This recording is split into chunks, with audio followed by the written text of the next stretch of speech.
बहुत समय पहले की बात है। एक छोटे से शहर में महेश अपनी पत्नी सरिता और अपनी 5 बेटियों के साथ रहता था। उसका राहुल नाम का एक बेटा भी था जो होटल मैनेजमेंट के लिए दूर रह रहा होता है। महेश बहुत ही गरीब था और बड़ी ही मुश्किल से वो घर का खर्चा चला पाता था। एक दिन घर में राशन न होने की वजह से सरिता का महेश के साथ थोड़ा झगड़ा हो जाता है। मैं क्या करूं अब बताओ। मैं तो पूरा दिन बाहर काम के लिए घूमता हूँ। कोई पक्की नौकरी तो है नहीं मेरी जो तुम्हारे हाथ में तनख्वाह लेकर रख दूं। नौकरी नहीं है तो कोई नौकरी ढूंढ लो जी। तुमको का एक नौकरी भी नहीं मिल पा रही। घर में 5-5 लड़कियां बैठी हैं। इनका पेट कैसे पालूं? ऊपर से राहुल की पढ़ाई। इनकी चिंता मुझे भी है, पर तुम मेरी परेशानी कहाँ समझती हो। तुम्हें तो बस अपनी बात बोलनी होती है। क्यों लड़ रहे हो आप दोनों? प्लीज लड़ाई मत करो ना। हमें भूख नहीं लगी है। हाँ, सच में हमें भूख नहीं लगी है माँ। बस आप दोनों लड़ाई मत करो। 5 बेटियों को ये सब देख बड़ा बुरा लगता है। उसके बाद वो मिलजुल कर कुछ करने का सोचती हैं और अगले दिन अपने माँ बाप को एक समोसे की दुकान खोलने को बोलती हैं। अरे बेटी, दुकान खोलना कोई मजाक है क्या? पर हम कोशिश तो कर सकते हैं ना बाबा। हम नुक्कड़ पर समोसे और पकौड़े लगाकर बेच सकते हैं और साथ में चाय की टपरी भी लगा लेंगे। वहाँ चलता बाजार है, अच्छी कमाई हो जाएगी हमारी। लड़की सही बोल रही है, पर तुम उसकी बात समझो तब ना।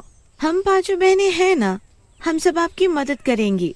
आप काम तो शुरू करो। महेश को अपनी बेटी की बात समझ आ जाती है। वो शाम तक पैसों का बंदोबस्त करता है। उसके बाद उसकी 5 बेटी अपनी दुकान खोलने के काम में जुट जाती हैं। कोई पकौड़े बनाती है, कोई चाय बनाती है। सब की सब बहनें बड़े मन से काम में जुट जाती हैं। आखिरकार महेश की दुकान तैयार हो जाती है। धीरे धीरे उस दुकान पर ग्राहक भी आने लगते हैं। अरे वाह महेश, तूने तो अच्छी खासी दुकान खोल ली। हाँ, मेरी बेटियों की वजह से ये मुमकिन हो पाया है। ये ना होती तो कुछ ना हो पाता। ऐसी बेटियां भगवान सबको दे। सच में। महेश अपनी बेटियों के साथ मिलकर दुकान चलाता है और कुछ ही दिन में उनके घर की हालत सुधरने लगते हैं। उसके बाद वो राहुल की पढ़ाई के पैसे इकट्ठे करके उसे भेज देते हैं ताकि वो आगे की पढ़ाई अच्छे से कर सके। सब बहुत अच्छे से चल रहा होता है। सब खुशी खुशी रह रहे होते हैं। पर एक दिन एक बहुत बड़ा हादसा हो जाता है। एक दिन जब महेश की तबीयत कुछ ठीक नहीं होती तो वो दुकान पर नहीं जा पाता। बस उसकी बेटियां ही दुकान पर जाकर चाय समोसे बनाने और बेचने का काम करने लगती हैं। उस दिन दुकान पर काफी भीड़ होती है क्योंकि उस दिन दशहरा होता है। रात को तो भीड़ और ज्यादा हो जाती है। 5 लड़कियों को जरा भी फुर्सत नहीं मिल पाती। आज तो काम काम कर कर के हालत खराब हो गई है, पर कमाई भी तो कितनी अच्छी हो रही है। माँ बाप देखेंगे तो कितने खुश होंगे। हाँ, ये बात तो सही कही चुटकी ने। सब लोग काम कर ही रहे होते हैं कि तभी कुछ बच्चे दुकान के आगे पटाखे जलाने लगते हैं। अरे बच्चों, यहाँ बम मत फोड़ो, आगे जाकर फोड़ो। दिख नहीं रहा यहाँ सिलेंडर वगैरह रखा हुआ है और खौलता हुआ तेल भी है। जाओ यहाँ से। इन लोगों की दुकान कुछ ज्यादा ही अच्छी चल गई है, इसलिए ज्यादा बनने लगी है। अभी इनको सबक सिखाता हूँ। वो लड़का एक रॉकेट महेश की दुकान में छोड़ देता है जिससे कि वहाँ आग लग जाती है। एकदम से दुकान में अफरा तफरी मच जाती है। कोई दुकान से निकलकर भाग पाए इतने में सिलेंडर में आग लग जाती है और सिलेंडर फट जाता है। सिलेंडर के फटते ही 5 लड़कियों की मौत हो जाती है। जल्दी से लोग महेश के घर जाकर उसे बुला कर लाते हैं, पर तब तक सब कुछ खत्म हो चुका था। उसकी दुकान भी और उसकी बेटियां भी। हाय, मेरा सब बर्बाद हो गया। मेरी सारी बेटियां मुझे छोड़कर चली गई। भगवान, अभी तो हमारी जिंदगी में खुशियां आनी शुरू हुई थी और एक ही झटके में तुमने हमसे सब कुछ छीन लिया। हे भगवान, ये क्या हो गया? बेचारे मियाँ बीवी के साथ बहुत ही बुरा हुआ है। इतनी गरीबी की जिंदगी जी रहे थे। इतने दिनों बाद लड़कियों की वजह से अच्छा कमाने लगे थे, पर पता नहीं किसकी बुरी नजर लग गई। जाने क्या होगा अब इनका। महेश और सरिता अपनी फूटी किस्मत को लेकर रोते रहते हैं। सब कुछ बर्बाद हो चुका होता है और उसके साथ उनके घर की हालत फिर से पहले जैसे हो जाते हैं। उस रात जब महेश और सरिता सो रहे होते हैं तो उनके घर उनकी 5 चुड़ैल बेटियां वापस आ जाती हैं। उनके घर के हालात उनको वहाँ वापस खींच लाते हैं। वो चुड़ैल होती हैं, पर उनके अंदर अभी भी बेटियों वाला प्यार होता है और वो अपने माँ बाप की ऐसी हालत देख नहीं पाती। हमें अब अपने माँ बाप की सारी तकलीफों को दूर करना होगा। पर कैसे दीदी? जैसे पहले करते थे, बिल्कुल वैसे। चलो पहले घर का सारा काम करते हैं। पांचों चुड़ैल बेटियां मिलकर कामों में जुट जाती हैं। पूरी रात पांचों चुड़ैल बेटियां अपने अपने काम में लगी रहती हैं और सुबह का सूरज निकलने से पहले ही सारे काम निपटा देती हैं।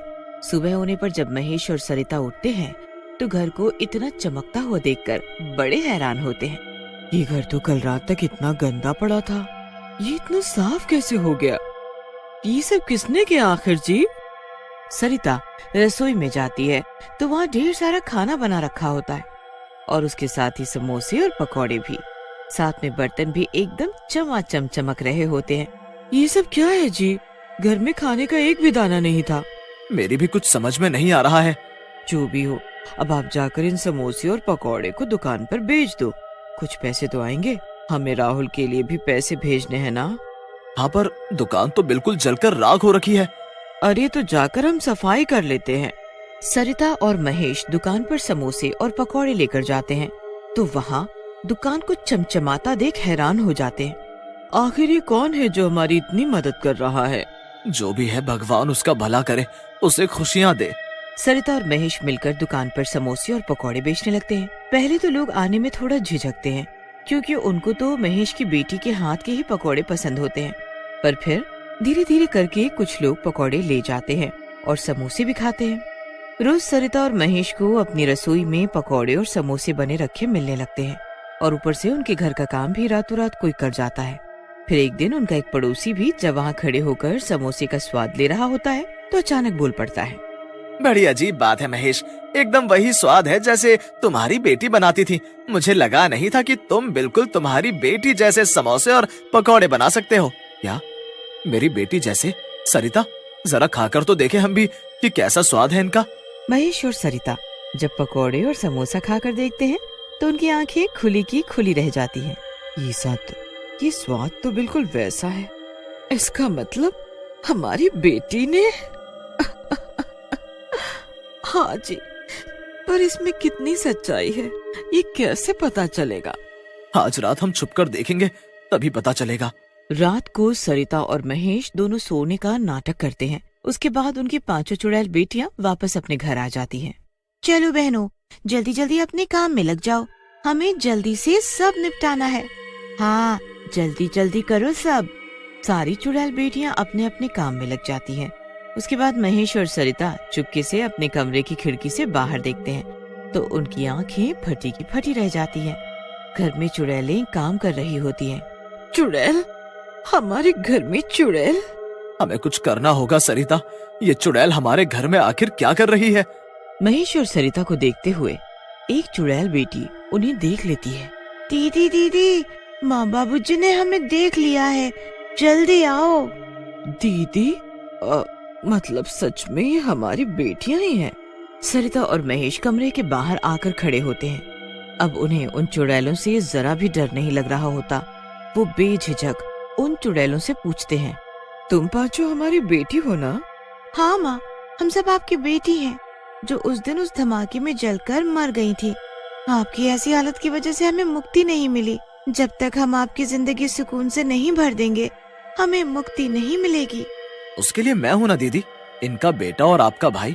मुझे इन लोगों ने कुछ नहीं बताया कि आप लोग इस दुनिया में नहीं रहे ताकि मेरी पढ़ाई खराब ना हो। पर क्या वो आप सबसे ज्यादा जरूरी थी क्या? बेटा राहुल, मैंने सब सुन लिया और सब देख लिया। मेरी बहनें मरने के बाद भी अपना फर्ज निभा रही हैं और मैं जीते जी ना कर पाऊं तो क्या फायदा। अब मैं देखभाल करूंगा आप सबकी। मेरा होटल मैनेजमेंट की पढ़ाई खत्म हो गई है। अब मैं यहाँ बढ़िया सा रेस्टोरेंट खोलूंगा और अब सब कुछ अच्छा हो जाएगा। सच में राहुल जैसा बोलता है वैसा ही करता है। सब ठीक हो जाता है और तब जाकर पांचों चुड़ैल बेटियों को मुक्ति मिलती है।